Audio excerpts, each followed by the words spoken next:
Hello friends, welcome to back my YouTube channel में तपाईँहरूले स्वागत गर्न चाहे। आज फेरि हामी क्लास 9 को कम्पलसरी म्याथको विषयमा पाठ 1 मा रहेको अभ्यास 1.1 मा हामी रहेर आज डिस्कसन प्लान नम्बर भाग 3 लिएर उपस्थित भएका छौँ।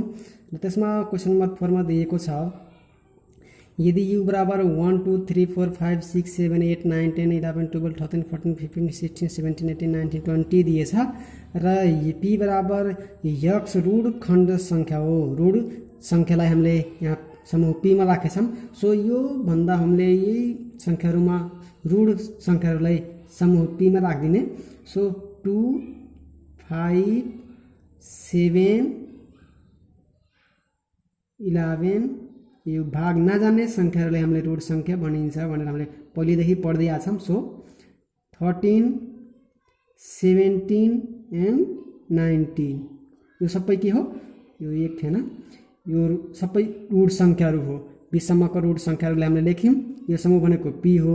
त्यसैगरी अब q मा दिनु भने छ 18 को गुणनखण्डहरुको समूह। अब 18 को गुणनखण्ड भनेको 18 लाई हामीले कुन संख्याहरुले भाग गर्न सक्छौं त्यस समूहहरुलाई के भनिन्छ? q समूह। अब 1 ले पनि हामीले सकिन्छ यही मध्ये है। अब 2 लाई पनि हामीले यसले भाग गर्न सकिन्छ 9 चोटी, 3 ले पनि 6 चोटी गर्न सकिन्छ, 7 ले सकिन्न, 8 ले सकिन्न, 9 ले पनि हामीले 2 चोटी गर्न सकिन्छ। 9 ले हामीले गर्न सकिन्छ। त्यसैगरी अब अर्को रहेको छ 18 ले गर्न सकिन्छ। 18 ले 1 ले पनि भाग जान्छ, 2 ले पनि जान्छ 9 चोटी, अनि 3 ले पनि जान्छ 6 पटक, अनि यो 6 ले पनि 3 चोटी, अनि फेरि यो 2 चोटी, 18 ले पनि 1 चोटी जान्छ। सो यो q बराबर भयो। त्यसैगरी अब जेबाट पनि हुनेछ 20 भन्दा सानो 3 का अपरिवर्तक हुन्। अब 20 भन्दा सानो 3 को अपरिवर्तक भनेको 20 भन्दा सानो रहेको 3 को दुना लेखिदिने सजिलो तरिका। जस्तै 3 6 9 12 15 एन्ड 18 यो के हो? 3 को अपरिवर्तक। सो अब हामी प्रस्तुतितिर जान्छौँ। निम्नलिखित समूहहरूमा सदस्यहरूको सूची तयार पारी बेग्लै बेग्लै व्यञ्चित्रमा प्रस्तुत गर्नुहोस् अथवा देखाऊ भनेर भनेको छ। सो हामी अब यहाँ प्रश्नअनुसार जान्छौँ। यहाँ p बराबर के दिएछ? 2 5 7 11 13 17 एन्ड 19 यो p भयो। अब q बराबर के दिएछ? q बराबर 1 2 1 2 3 6 9 एन्ड 18 यो q बराबर भयो। अब p युनियन q सोधेछ। अब p युनियन q भनेको युनियन भनेको के हो त्यो बुझ्न पर्छ। त्यो बुझिन भने हामीले हल गर्न सकिन्न। युनियन भनेको जो दुईटा सदस्य समूहहरुमा कुनै पनि सदस्यहरुलाई नछोड्ने र कुनै पनि सदस्यहरुलाई नदोहोर्याउने। सो p बराबर 2 5 7 11 13 17 एन्ड 19 u। अब u लेख्ने u।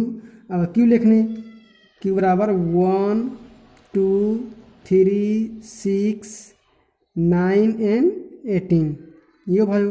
अब यो समूहलाई हामीले युनियन बनाएर लेखिदिने p युनियन q। कुनै पनि सदस्यलाई नछोड्ने र कुनै पनि सदस्यलाई नदोहोर्याउने सिरियल वाइ लेख्ने। सो त्यसैले अब 1 सबभन्दा सानो हो, त्यही भएर हामीले 1 देखि लेख्छौँ। 1 2 छ, अनि 3 छ कि नै? 3 पनि छ। 4 छ कि नै? 4 छैन। 5 छ, यहाँ छ, सरी यहाँ 4 छैन, त्यही भएर 4 को ठाउँमा हामीले 5 लेख्छौँ। 5 अनि 6 छ, 6 छ, 6 भयो। 7 छ, 7 यहाँ छ। 8 छ, छैन। 9 छ, 9 भयो। 10 छ, 10 छैन। 11 छ, 12 छैन। 13 छ, 14 छैन। 15 छैन। 16 छैन। 17 छ र 18 छ। यसरी यो 1 2 3 5 6 7 9 11 13 17 18 छ। यो के हो? p union Q. अब भेन चित्रमा प्रस्तुत गर्नको लागि सबभन्दा पहिला हामीले हेर्नुपर्छ यसको इन्टरसेक्सन छ कि नै। इन्टरसेक्सन भयो भने खप्टिएको समूह हुन्छ, इन्टरसेक्सन भएन भने अलगिएको समूह हुन्छ। सो हामीले निकाल्नुपर्छ पी इन्टरसेक्सन क्यू। अब पी भनेको यही भयो 2 5 7 11 13 17 र 19। इन्टरसेक्सन क्यू भनेको त्यही भयो माथिको 1 2 3 6 9 एन्ड 18। अब इन्टरसेक्सन भनेको दुवैमा साझा भएको सदस्य, दुवैमा साझा भएको सदस्य। अब साझा के छ 2 यहाँ छ, त्यसैले 2 पनि भयो। अनि यहाँ 5 यहाँ छ छैन, यो भएन। 7 यहाँ छ छैन, 11 यहाँ छ छैन, 13 यहाँ छ छैन, 17 यहाँ छ छैन, 18 यहाँ छ, त्यसैले 18 सोरी यहाँ 18 यो 19 हो र यता 18 छ, त्यही भएर यो भएन। अब यो के भयो 2 साझा भयो, इन्टरसेक्सन भयो। त्यसैले अब हामीले भेन चित्रमा प्रस्तुत गर्छौँ। अब यो तथ्याङ्कहरूलाई हामीले सबभन्दा पहिला यो भेन चित्रमा प्रस्तुत गर्नुपर्ने हुन्छ र भेन चित्र प्रस्तुत गर्दा सबभन्दा पहिला इन्टरसेक्सन भन्ने यो दुईटैको कमन ठाउँलाई हामीले के भन्छौँ इन्टरसेक्सन भन्छौँ। सो अब यहाँ इन्टरसेक्सन हामीले के निकालेछौँ 2। अब यो 2 लाई के गर्ने इन्टरसेक्सनमा भर्ने, यो इन्टरसेक्सनको ठाउँमा के हुन्छ 2। अब यो इन्टरसेक्सन 2 भयो। अब यो भनेको पीमा पनि 2 पर्यो र क्यूमा पनि पर्यो। सो अब बाँकी सदस्यहरू रहेको पीमा हुन्छ। अब पीमा के रहेछ 2 5 7 11 13 17 र 19। सो यहाँ 2 अलरेडी आइसकेछ, त्यसैले अब 5 7 11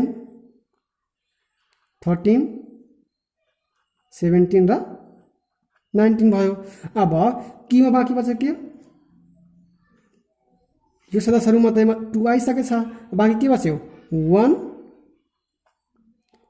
2 अलरेडी आइसकेछ, 3 6 9 र 18। सो अब यो हामीले फर्स्ट नम्बरको सोल्युसन गऱ्यौँ। अब फेरि हामी क्वेसन नम्बर 2 मा जान्छौँ। क्वेसन नम्बर 2 मा हामीलाई के भनेछ P union Q intersection R. अब सबभन्दा पहिला हामीले यो सानो कोष्ठभित्रको गर्ने पी युनियन की, यो हामीले माथि पनि गरिसकेछौँ। सो पी युनियन की हामीले यहाँ निकालेछौँ, पी युनियन की निकालेछौँ। अब पी युनियन की के निस्केछ 1 2 3 5 6 7 यस्तै निस्केछ, यो पुरै लेखिदिने। अब P union Q equal to P union Q को ठाउँमा हामीले कति लेख्न सकिन्छ 1 2 3 5 6 7 9 11 13 17 एन्ड 18। यो के हो पी युनियन की। 1 2 3 4 5 6 7 8 9 10 11 1 2 3 4 5 6 7 8 9 10 11 यो सबै सदस्यहरू भयो। अब के भनेछ इन्टरसेक्सन आर। आरमा के दिएछ आर भनेको हामीले यहाँ माथि लेखेछौँ। आर भनेको 3 6 9 12 15 18 3 6 9 12 15 एन्ड 18। सो अब यो हामीले लेख्यौँ, यहाँ पुरै लेख्यौँ यहाँसम्म। इन्टरसेक्सन भनेछ, इन्टरसेक्सन आर भनेको छ, आर भयो। अब यो दुइटै हामीले के निकाल्न सकिन्छ P union Q intersection R. अब यो समूह र यो समूहको बिचमा इन्टरसेक्सन के छ निकाल्ने, त्यही इन्टरसेक्सन भनेको दुवै भएको सदस्यहरू। यहाँ 3 छ, यहाँ 3 भयो, 6 छ 6 पनि छ 6 भयो, 9 छ 9 पनि छ 9 भयो, 12 छ 12 यहाँ छैन है, यो परेन। 15 छ 15 पनि यहाँ छैन, अनि 18 छ 18 पर्यो। सो यो भयो एउटा। अब यी तथ्याङ्कहरूलाई हामीले भेन चित्रमा प्रस्तुत गर्छौँ। अब भेन चित्रमा हामीलाई A union B P union Q हामीले पहिले बनाइसकेका थियौँ, त्यहाँ त्यस्तै हुन्छ खप्टिएको, किनभने 2 यहाँ कमन थियो। त्यसै गरी अब हामीले यहाँ 2 आरमा चाहिँ छैन, त्यही भएर यो यसमा आरमा परेन। र अब यसमा कमन रहेको हामीले यो निकालेछौँ पी 3 6 9 18। अब यो कमन रहेको छ त्यसैले यो यसमा हुने भयो 3 6 9 18। यो पी मा छैन त्यही भएर योसँग मात्रै इन्टरसेक्सन हुने भयो। सो यो कमन भयो। अब यसमा बाँकी को चाहिँ 1 चाहिँ आर मा थिएन। अब यो आर हो। अब आर मा बाँकी के बच्यो यो 3 6 9 12 आयो। आर भनेको हामीलाई यहाँ दिएको थियो आर मा 3 6 9 12 आयो। बाँकी के बच्यो दुईटा 15 र 18। 18 पनि आइसकेछ। के बाँकी बच्यो 15। यो 15 भयो। 15 र 12 पनि यहाँ छुटेको थियो त्यही भएर 12 पनि आयो अनि यो 18 पनि आयो।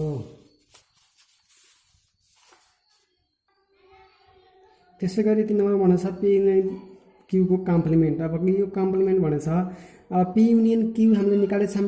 अब त्यसलाई युबाट घटाउँछौँ। कम्प्लिमेन्ट भनेको जसको कम्प्लिमेन्ट हुन्छ त्यसलाई युबाट घटाउने। सो पी युनियन क्यू बराबर हामीले यहाँ कति निकालेछौँ पी युनियन क्यू बराबर यहाँ हामीले निकालेछौँ 2 5 7 11 13 17 सरी यहाँ एकैचोटि लेखे पनि हुन्थ्यो 2 एकैचोटि लेखिदिउँ यहाँ दिएको छ हामीले निकालेछौँ 1 2 3 5 6 7 9 11 13 17 एंड 18 यो पी युनियन क्यू हो। अब यसमें हमने यू बटा घटाउने पी युनियन क्यू कम्प्लिमेंट बराबर यू भने के दिया छ त्यो लेख्ने। हामीले लेख्यौं। अब पी भनेको पी युनियन क्यू हामीले यहाँ लेख्यौं।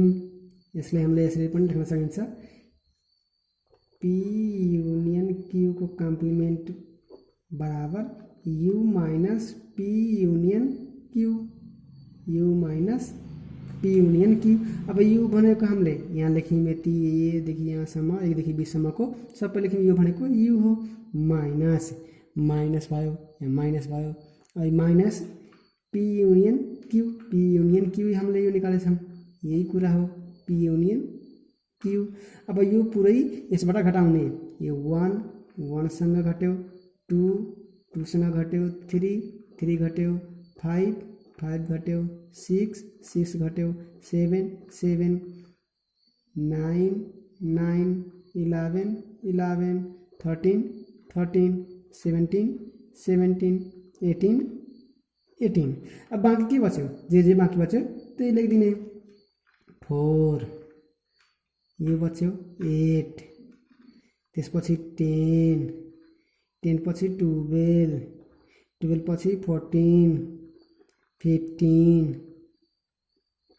16 19 एंड 20 यो के हो पी युनियन क्यू को कम्प्लिमेंट। अब यो तथ्याङ्कलाई हामीले भेन्चित्रमा प्रस्तुत गर्ने। अब पी युनियन क्यू को हामीले फर्स्टमै भेन्चित्र बनाइसकेका थियौं र त्यसमा अङ्कहरू पनि सदस्यहरू पनि भरिसकेका थियौं। अब बाँकी बच्यो यो भन्दा बाहिरको पी युनियन क्यू भन्दा बाहिरको जति पनि सदस्य संख्या छ त्यो समूहहरू ए पी र क्यू भन्दा बाहिरको हो। सो अब हामीले भेन्चित्रमा देखाउँदाखेरि फर्स्ट नम्बरमै हामीले देखाएको थियौं पी युनियन क्यू यहाँ सबैको कमन 2 थियो यहाँ पनि त्यही दिएको छ 2 थियो त्यसपछि 5 7 11 13 17 एंड 19 र यसमा चाहिँ 18 थियो अनि 1 3 6 9 थियो। अब बाँकी बच्यो यही कम्प्लिमेन्ट यो भन्दा बाहिरको जति पनि अंक हो त्यो भयो कम्प्लिमेन्ट। सो 4 8 यही कुरा भर्ने हामीले 10 12 14 15 16 19 एंड 20।